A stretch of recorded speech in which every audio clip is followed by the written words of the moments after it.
Hello, you wonderful people, and welcome to another episode of Crime Centric. This being a show where I talk about crime dramas that I watch. For today's episode, I'm going to talk about the latest episode of Notorious, as well as the latest episode of the Blacklist.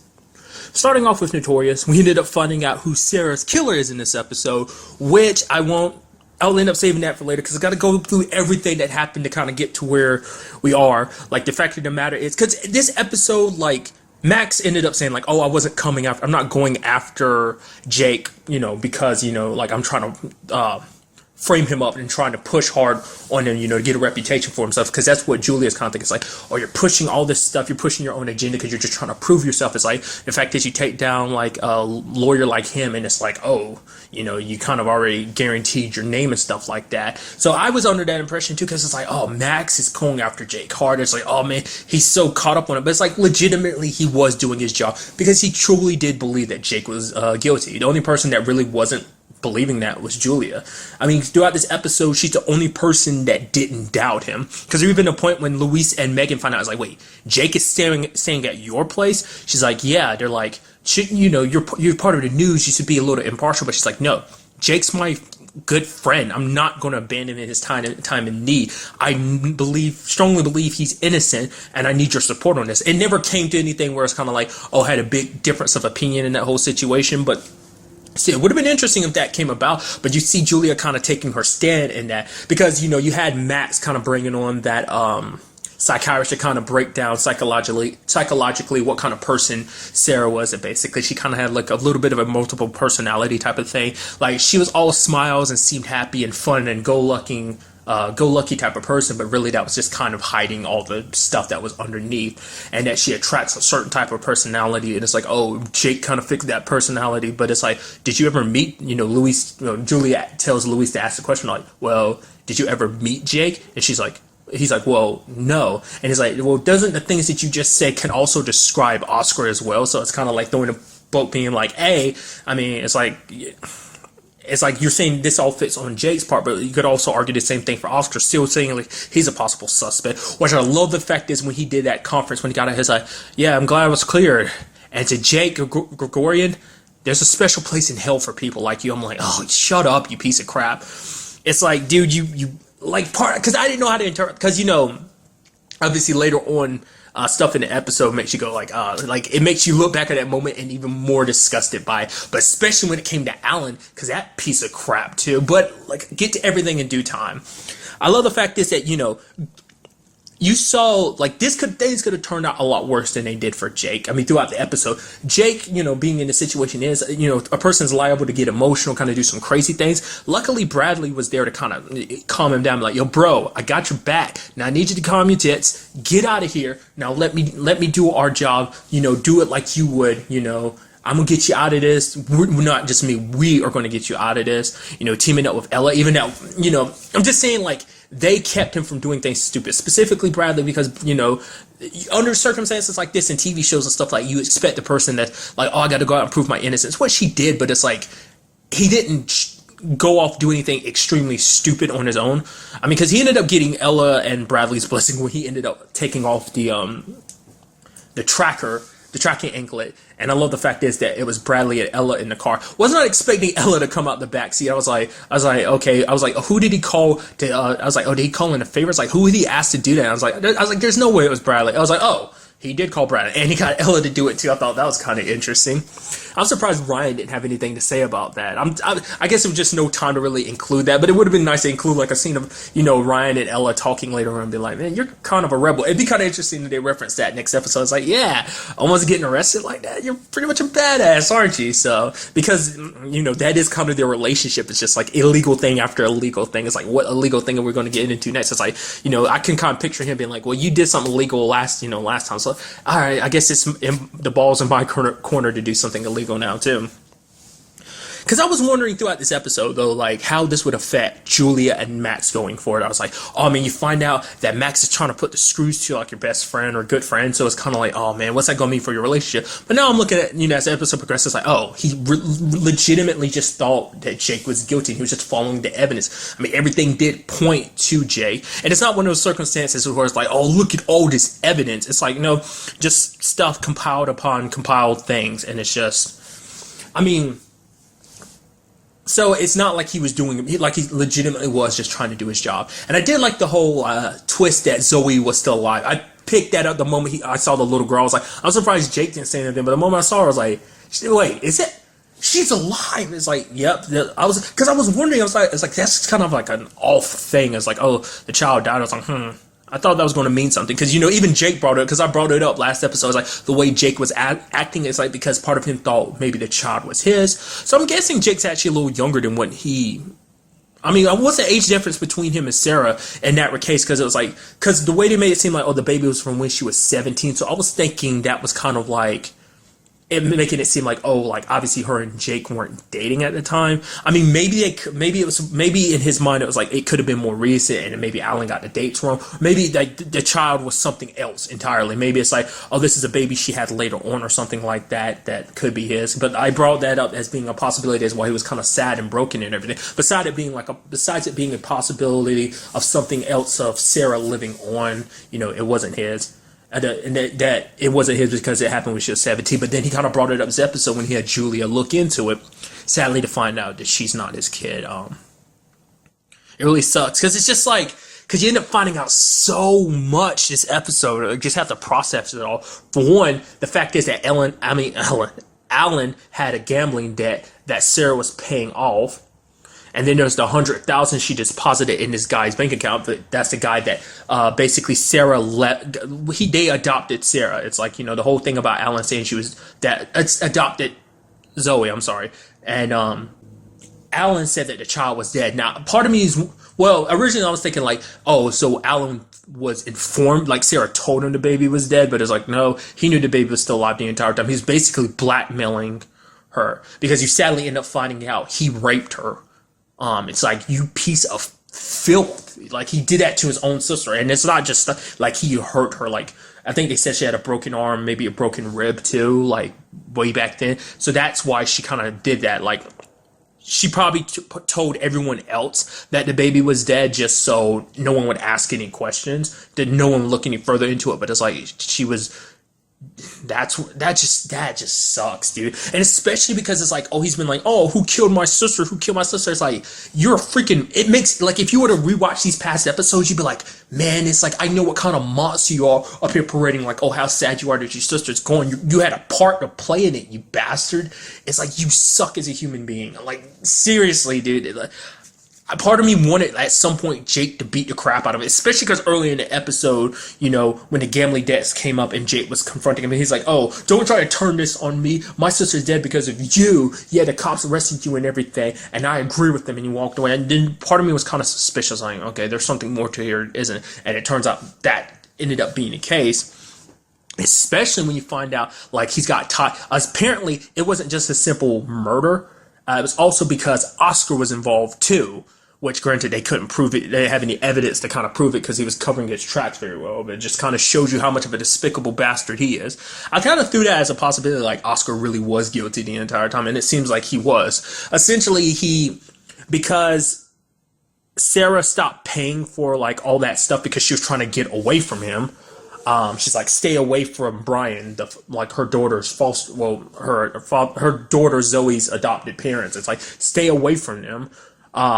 Because he was going to eventually basically tell anyone the truth if she didn't keep paying for his debts and stuff like that.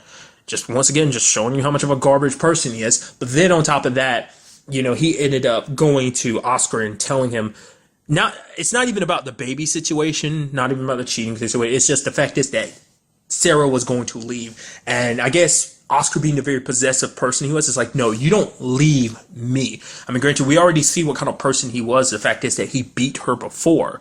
So it's like, it just puts him and Alan on the same level of just being garbage people. Granted, Alan's a little bit more garbage. Okay, a lot more garbage than Oscar, but he's still a piece of garbage himself just because it's like he had his own wife killed because she wanted to get away from him. It's like, I mean, it's not like you're the best person either. It does make you wonder, like, I think the whole situation with Jake is probably what prompted her. She just wanted to do one more thing. She wanted to kind of, I guess, have one last moment of just kind of love, because it's like, she's probably been out of love with Oscar for a long time, and it's just so much in her life, the whole thing with Alan and everything. Maybe she just wanted one last time, what it's like to feel loved and be comforted by someone instead of just being like, because I'm sure more so than anything, she was just kind of a trophy wife for Oscar. So, because it's like all she was a possession to him. So that's why the moment it's like, oh, she's about to leave me, we're about to change that. You don't leave me, and had her killed. So I'm pretty sure.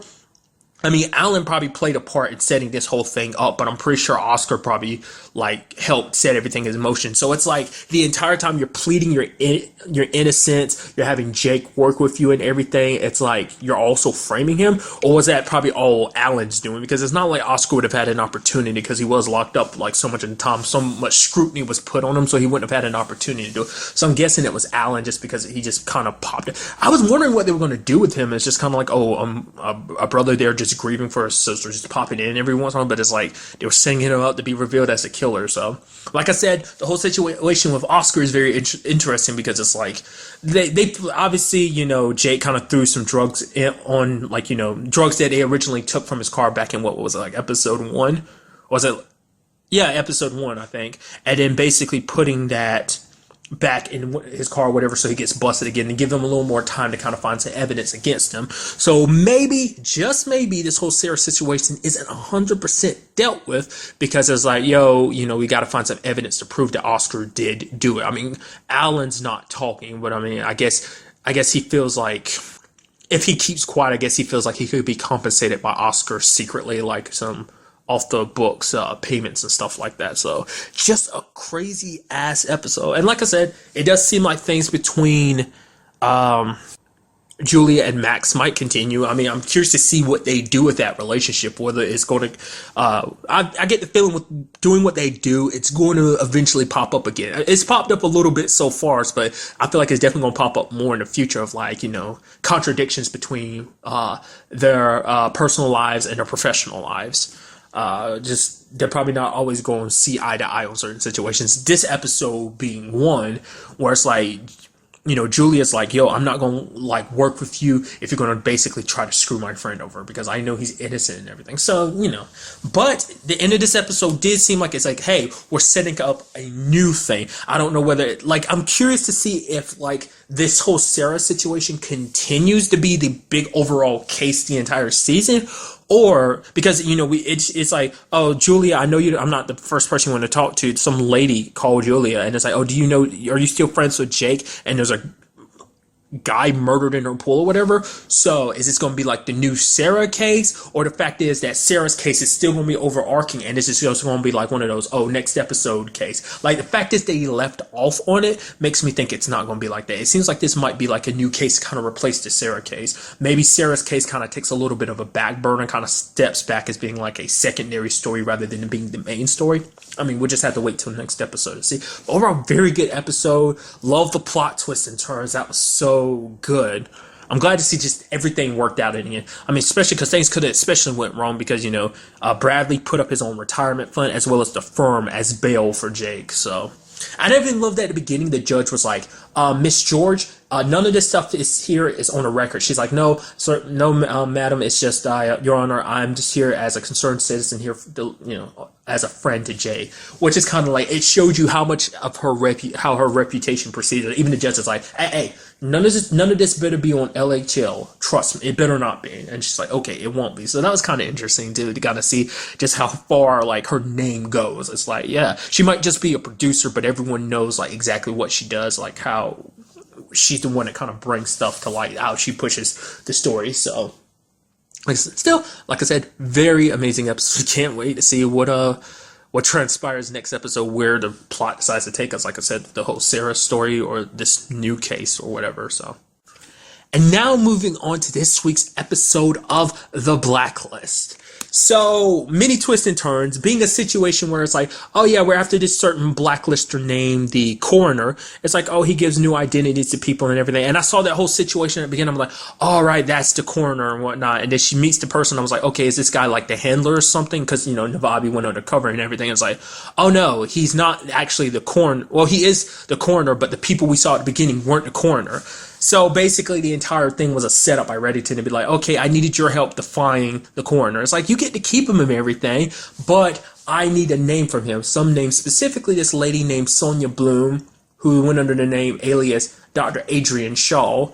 The question is, why is she so important that Reddington felt the need to get the coroner involved to kind of, Rustler didn't appreciate it. He was like, oh, so you just used this again. And Donald's like, the fact is he's given aliases to a lot of dangerous people that you thought were dead, but they're still alive. Which I also like the way, like in a twisted way, I appreciate the way he operates, because basically he keeps people alive on papers. That way it's like, oh no, they died. Like he keeps the paperwork kind of out there. Like, what was it? Wasn't it like a 6-week period or something like that? Like he keeps the person alive on whatever. Maybe I'm thinking of something else, but nevertheless, keep the person alive on paper and then transfers all those details over to them. It's like he keeps very specific records. So ends up giving that to a lot of bad people. And then he's like, Donald, take the win. You capture a very good bad guy who give you all the information you want to about all these other people you're hunting. But it's like, what does Reddington want with Shaw? And you end up finding out, Shaw's what is it? She's a genealogist. I'm probably screwing that up. Essentially, she's one of the few people that can help Kirk in his current situation. The running theory is kind of like, okay, Kirk, obviously Reddington is trying to kill the one person that can help Kirk, and which I'll get to that in a second, but it's like also like she's kind of a bad person. Like she's experimenting on all these people. It's like they're sick and everything, and she's like, you understood the risk, but there's like people after people that are dying from this experiment. And the one guy was like, okay, I'm gonna walk away. I won't say anything. Well, I mean, he did say that. He said, I said I won't say anything about an experiment, not murder. But they kept him, and he was like, I can't. You have nowhere to go. And then you end up seeing Navabi with all those different people seeing them in those conditions. It's like she's experimenting on people, saying like, oh, it's for the sake of others. It's like my experiments will lead to, cures for people, which is it's hard to say whether that's real or not. Because part of me is like, maybe she only wants the cure for recognition purposes and money purposes, not actually for the grand, help it could be for other people. Maybe it's a combination of everything. Maybe in her mind, it's like the ends justify the means. Might have to sacrifice a few patients here and there, people that kind of look like they are, kind of put these people who are like looking for any last minute, chances, like, last hope, giving them it in the form of you doing this experiment. It's like, hopefully everything works out. If it does, yay. But if it doesn't, oh well, on to the next test subject. So it's like, it doesn't matter how many people die as long as she gets what she wants. So it's kind of like, okay, so she's already a despicable person, but then it's kind of, because even Navabi admits it. She's like, you shouldn't, I was like, yeah, she deserves to go to jail, but she shouldn't die. Like, and, Reddington's like, and the whole situation, I'm like, there's no way, it's got to be more than that. It's like, and it seems like it is the case, because he ends up giving her another lab, one where the FBI won't be able to track her down and everything, because he knew it wouldn't be long before they tracked her down, especially when they were there, because they were there to hear who he was going after. So they're like, he knew it was only a matter of time, so he had to get her a new lab so that she can experiment in peace. For what purposes, I don't know. She's like, are you sick? And he says, yeah, you have no idea, or something like that. So it's like, is Reddington sick, or is this for some other purposes? Is it connected to Kirk? I don't know. Because in this episode, too, like, from the very beginning, you had Reddington admitting to Liz, he's like, yeah, he's going to get out. Basically saying that the coroner was going to be his way of getting out. Whether that's 100% true or not, I mean, really, the whole thing was a lie to get to him anyway. So, like, the coroner was never an issue of, like, helping out Alexander Kirk.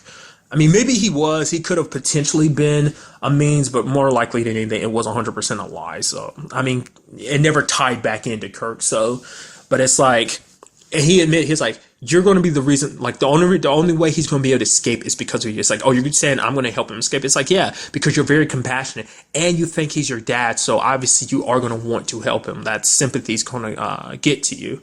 And then the moment he's there in the box and he's bleeding from his nose, is like, oh, like, I was like, oh crap, this is it, isn't it? He's faking this. Like I was like, I don't know how you're faking it, but you're pushing this forward. You're making Liz open up the box and everything, and you're going to escape. It's like, oh no, you really, it wasn't just a setup or anything. I mean, I don't know whether he was just going to use it as an opportunity. I was like, I don't know how you fake something like that. Your nose just bleeding badly like that, passing out, but it's like, you never know.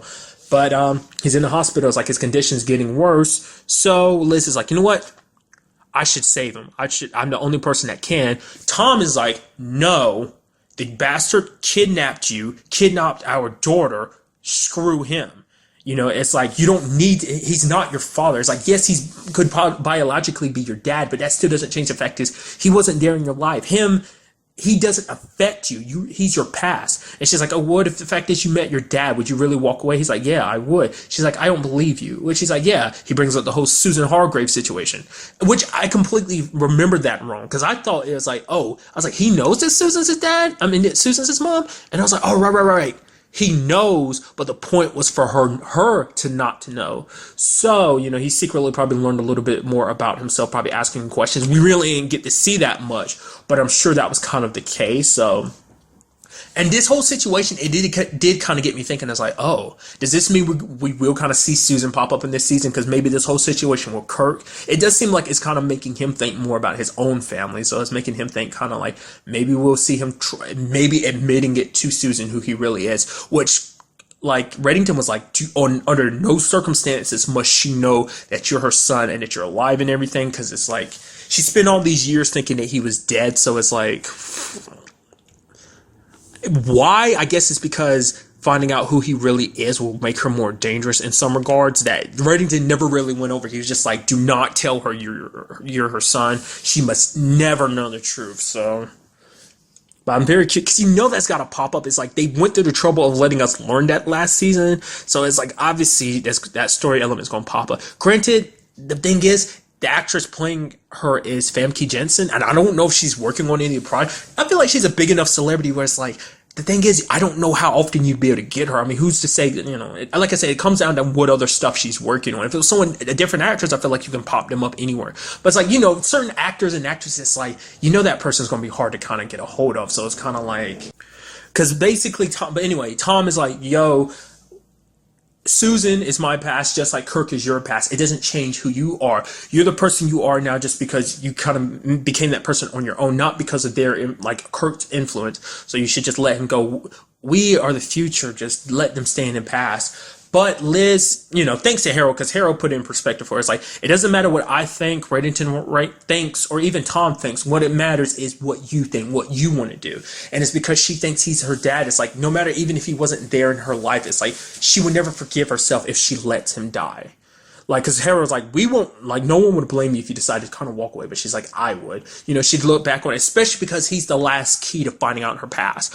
I mean, really, Reddington is, but at this point in time, she's like, she thinks all Reddington's ever told her was a lie, which Reddington brought up the fact that he's like, I've never lied to you. Because of this episode, you know, finding out that finally you get revealed, it's like, after the blood test and everything, she was even going to, like, at first they couldn't get enough cells out of her, and it's like, okay, we're just going to have to, like, get some bone marrow, about to go through that, and it's like, oh, wait, the test results came in. He's not your dad, which it ended up coming up because Kirk ended up saying it beforehand, but it kind of was in my mind. I was like, oh, could this be what that Adrian Shaw lady was for? It's like, oh, messing with the DNA results. And then they were kind of showing that they were somewhere else. And because they arrived separately, I was like, oh, never mind. He didn't have anything to do with that, did he? And then even when Liz asked him about it, it's like, what are you talking about? It's like, nope. He didn't mess with those test results. Not unless someone else did. In the back of my mind, I'm also thinking, what if Tom did secretly just because he wanted her not to help him and just let him die? But, I mean, I don't know. If that was the case, I don't think Liz would ever forgive him. But it's like a situation of like, oh, he's not her dad. I mean, literally, we're kind of back to like, hey, Reddington might be her dad. I mean, because she already believed that back, was it season 1 or season 2? She brought that up as a possibility, but Reddington told her no, which... I mean, I don't know. He said he's never lied to her. He's kept stuff from her, but he's never outright lied to her. So if that was the case, then maybe it's like, nope, Reddington really isn't her dad.